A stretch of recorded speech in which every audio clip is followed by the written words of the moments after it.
Good Morning Business, Business Today. C'est quoi la French Food? C'est toutes les pépites de l'alimentaire français. On commence à avoir pas mal de fonds spécialisés qui soutiennent des sacrées grosses pépites. Maintenant avec nous ce matin, celui qui a œuvré aux côtés d'Alain Ducasse au succès de l'entreprise Ducasse pendant 17 ans, Laurent Plantier. Bonjour.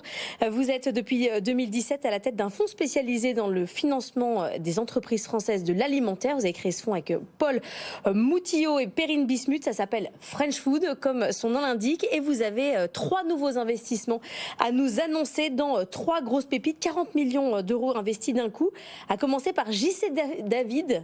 On est dans le fumage de poisson. Bonjour. Bonjour, alors merci de nous recevoir aujourd'hui pour parler de ces belles pépites de la gastronomie française. Oui, alors JC David, c'est une entreprise qui fait du fumage de poisson, située à Boulogne-sur-Mer, et c'est une entreprise qui travaille de manière traditionnelle, je pense de manière unique en Europe, puisqu'elle travaille dans des coresses. Des coresses, ce sont des cheminées et qui ont une centaine d'années. Donc on fume le poisson de manière traditionnelle et nous on est intéressés par investir dans ces entreprises qui ont passé les années, presque passé le siècle on pourrait dire, et qui continuent aujourd'hui à faire des produits d'exception qui vont faire rayonner la France et qu'on va pouvoir exporter. Alors c'est la Belle Illoise en plus chic ou c'est horrible si je dis ça? C'est de la conserverie. Non, c'est pas horrible, c'est pas de la conserverie. La fumaison, c'est pas exactement de la conserverie. La conserverie, c'est mettre du poisson dans les conserves. D'accord, là ça n'a rien à voir.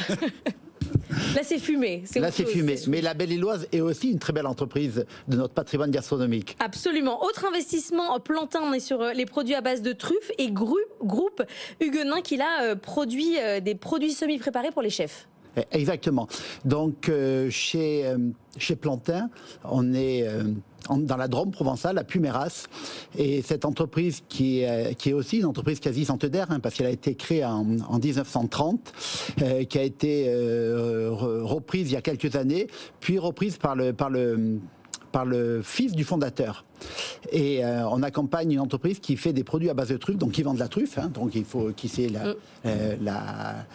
l'acheter, l'approvisionner et qui la transforme. Donc on a une usine à Puméras de 4000 m² où on fabrique des produits à base de truffes que l'on va vendre dans le monde entier, puisque c'est une PME qui exporte 50% de son chiffre d'affaires et qui là aussi fait rayonner la France. Vous avez une quarantaine de participations maintenant dans votre fonds. Vous avez l'air de les connaître par cœur. Ces entrepreneurs de l'alimentaire, là, quand même, qui ont passé 2 ans un peu compliqués avec la hausse de l'inflation. Là, ils sont dans quel état d'esprit quand vous arrivez?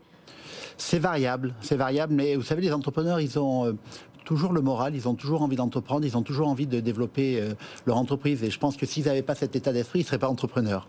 Mais ils ont réussi à passer les hausses avec l'inflation, ils ont perdu des clients, ils ont revu de l'approvisionnement en matières premières. Non, mais c'est très variable. Mais il est clair qu'aujourd'hui, notre industrie, l'industrie agroalimentaire, a été extrêmement chahutée par d'abord le Covid, puis la crise dont vous faites état. Et certains arrivent à passer les hausses. Tout dépend dans quelle industrie vous êtes. Vous avez désormais quand même une sacrée force de frappe. Il y a quelques mois, vous avez annoncé l'entrée au capital de Sophie Protéol du groupe Avril, gros groupe dans les céréales. Vous avez doublé l'actif sous gestion à plus de 400 millions d'euros. Donc vous avez une belle taille désormais. C'est quoi votre rythme de croisière de tickets? Vous mettez autour de 10 millions à chaque fois. C'est quoi votre vision là sur la fin de l'année? On a 2 véhicules. On investit à travers 2 véhicules qui nous permettent justement de mettre des tickets dans le premier véhicule entre 3 et 10 millions. Dans le second, entre 10 et 25, donc de couvrir le large spectre de la PME française. Donc nous, French Food Capital, on investit essentiellement, uniquement, je dirais, dans des PME françaises de l'agroalimentaire et on couvre ce spectre assez large, des petites pépites, des pépites plus grosses. Et on est là à des moments clés du développement de l'entreprise pour l'aider à passer à une autre étape. Vous avez déjà fait des sorties, notamment avec les tisanes, les 2 marmottes. Qui ne boit pas de la tisane, les 2 marmottes? Vous avez cédé vos participations. On entend que c'est compliqué dans les fonds aujourd'hui de sortir, de se valoriser correctement. Parfois, il y a des remises au pot pour ne pas avoir des valorisations trop basses. C'est comment dans l'alimentaire là? Écoutez, c'est pareil. C'est pareil. Donc, je l'ai dit, un secteur qui actuellement est dans une situation difficile, mais tout de même, je veux dire, j'enfonce une porte ouverte, mais on mange 2 fois par jour, on mange 3 fois par jour. Donc, à l'intérieur de ce secteur, on n'a pas arrêté de consommer, on consomme différemment. Et donc, certaines entreprises s'en sortent mieux que d'autres. Donc, nous, on est là pour investir dans les entreprises qui comprennent le consommateur d'aujourd'hui et qui ont les atouts pour s'en sortir. Oui, parce que vous, votre spécialité, c'est pas l'entreprise en difficulté. Vous voulez des boîtes qui fonctionnent déjà bien pour les faire changer d'échelle. Exactement. Nous, on est là pour développer des entreprises qui fonctionnent, pour les aider à passer à un autre niveau, pour les aider à changer d'étape, pour les aider à exporter et pour faire comme ça rayonner la France. Et c'est quoi votre truc? Vous leur mettez la méthode Ducasse à chaque fois? Vous pouvez à chaque fois refaire la même chose ou à chaque fois c'est différent, il faut refaire une autre histoire? C'est jamais la même chose, hein, c'est des histoires d'entreprise. Nous, on amène un savoir-faire particulier dans des PME. Donc, dans des PME, la plupart du temps, qui n'ont jamais eu d'investisseurs professionnels à leur côté, ils ont eu des patrons emblématiques, des patrons qui ont des grandes qualités, mais qui, bien sûr, ne connaissent pas tout. Et nous, on vient, avec notre savoir-faire, avec le savoir-faire de notre réseau, accompagner ces patrons dans des domaines dans lesquels ils sont peut-être moins bons. Alors, j'ai pas vu de viande végétale ou de viande cellulaire dans vos participations. Vous n'allez pas sur ce plan-là?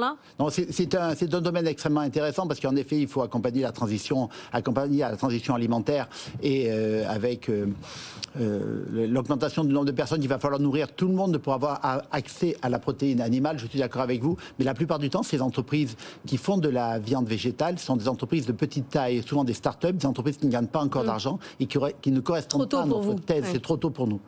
Merci beaucoup d'avoir été avec nous, Laurent Plantier, fondateur et associé de French Food, pour ces 3 nouveaux investissements. JC David, Plantin et le groupe Huguenin.